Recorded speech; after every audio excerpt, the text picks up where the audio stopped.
properties of angle formed by transversal. इसके पहले corresponding angle देखे थे, अभी हम देखेंगे कि और कौन कौन से एंगल बनते हैं जब कोई पैरेलल लाइन को ट्रांसवर्सल इंटरसेक्ट होती है।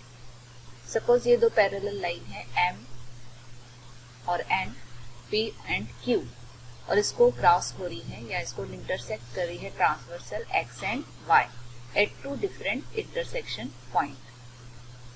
तो यहाँ पे जो एंगल्स बन रहे हैं, तो ये जो एंगल्स है ये है अल्टरनेट इंटीरियर एंगल।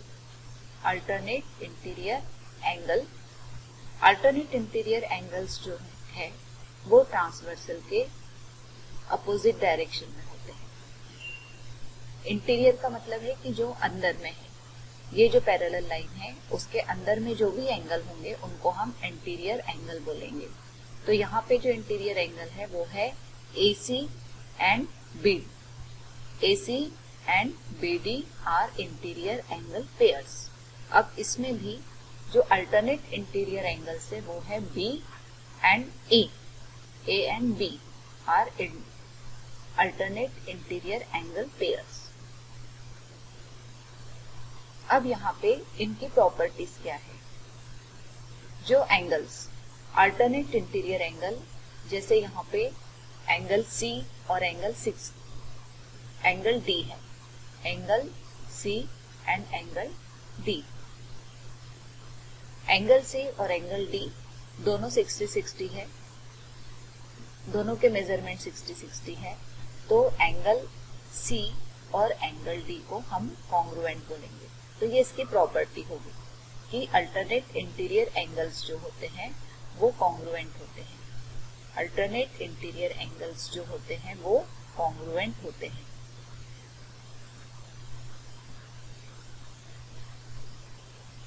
इसके बाद जो ग्रीन एंगल्स है, ये भी जो ग्रीन कलर में दिख रहे हैं वो भी एग्जाम्पल है। तो यहाँ पर भी आप देखेंगे कि दोनों के एंगल के जो मेजरमेंट है वो 120 डिग्री है, मतलब ये भी कॉन्ग्रुएंट है और ये भी पेयर कॉन्ग्रुएंट है।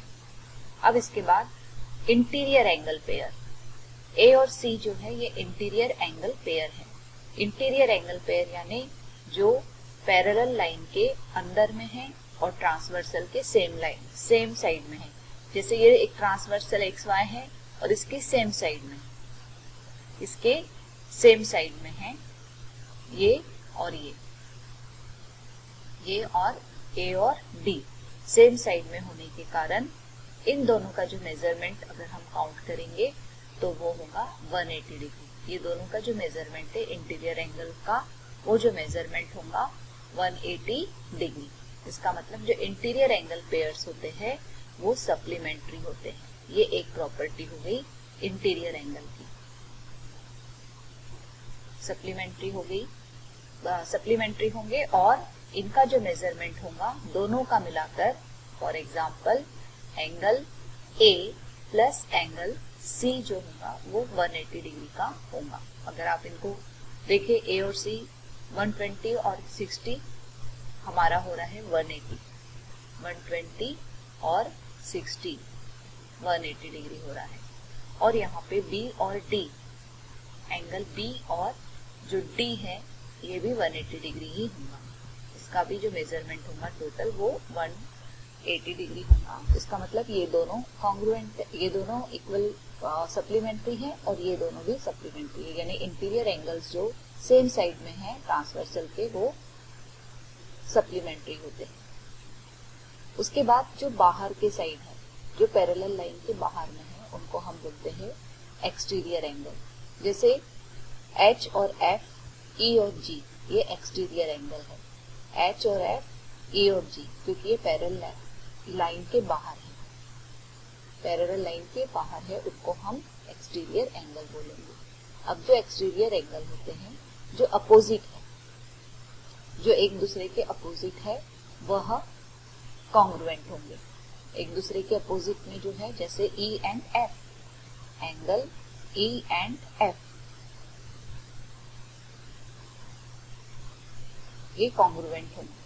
Angle E and angle F जो है वो कॉन्ग्रुएंट होंगे, यानी उनका जो मेजरमेंट होगा वो एक जैसा होगा। जैसे ये 60 है तो ये भी 60 होगा, ये 60 है तो ये भी 60 होगा। H और G भी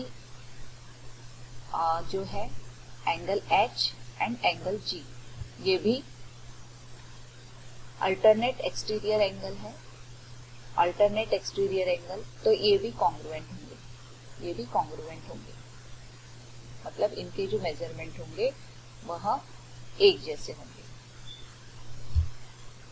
इसके बाद H और A जो है, H एंड A ये 120 डिग्री के हैं, क्योंकि ये सेम कॉर्नर में है। ये सेम कॉर्नर में होने के कारण इसका भी कॉर्नर यही है और इसका भी कॉर्नर एक जैसा है। एंगल A और एंगल H का एक ही डायरेक्शन में होने के कारण इनको हम करस्पॉन्डिंग एंगल बोलते हैं।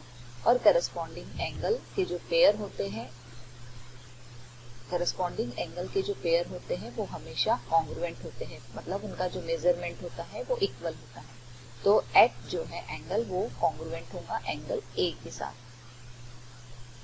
एंगल H अगर 120 है तो एंगल A जो है वो भी 120 डिग्री होगा, क्योंकि दोनों एक ही कॉर्नर पे हैं। उसके बाद linear angle pair. Linear angle pair किसे कहेंगे? जो बिल्कुल साइड बाय साइड है, जो पैरेलल लाइन और ट्रांसवर्सल के बिल्कुल एक लाइन में है। तो ये जो है यहाँ पे A और E, ये एक ट्रांसवर्सल, ये एक लीनियर पेयर ऑफ एंगल है। अगर हम दोनों को काउंट करेंगे तो इनका जो मेजरमेंट है 120 आएगा। तो ये भी एक लीनियर पेयर हुआ, ये पूरा लीनियर पेयर हुआ। और जब ये चारों लीनियर पेयर, दोनों लीनियर पेयर मिल जाएंगे तो ये पूरा हो जाएगा एक सर्कल जो 360 का होता है। तो इसका मतलब है कि जो A और E है वो अपोजिट लीनियर साइड में है और इसीलिए उनका मेजरमेंट होगा वो भी सप्लीमेंट्री होंगे। तो लीनियर पेयर भी सप्लीमेंट्री होते हैं, सप्लीमेंट्री होते हैं। इसका मतलब एंगल A और एंगल E जो है वो होगा 180 डिग्री का, और ऐसे ही यहाँ पर भी रहेगा। उसके बाद G and A are opposite angle, जो एक दूसरे के अपोजिट है। जैसे A एंड G एक दूसरे के अपोजिट है, H एंड B एक दूसरे के बिल्कुल अपोजिट है।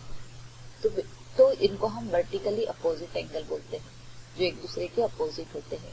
इनके मेजरमेंट समान होते हैं, इनके मेजरमेंट समान होते हैं। तो C और F अपोजिट हो गए, H और B अपोजिट हो गए, D और E अपोजिट हो गए, A एंड G अपोजिट हो गए।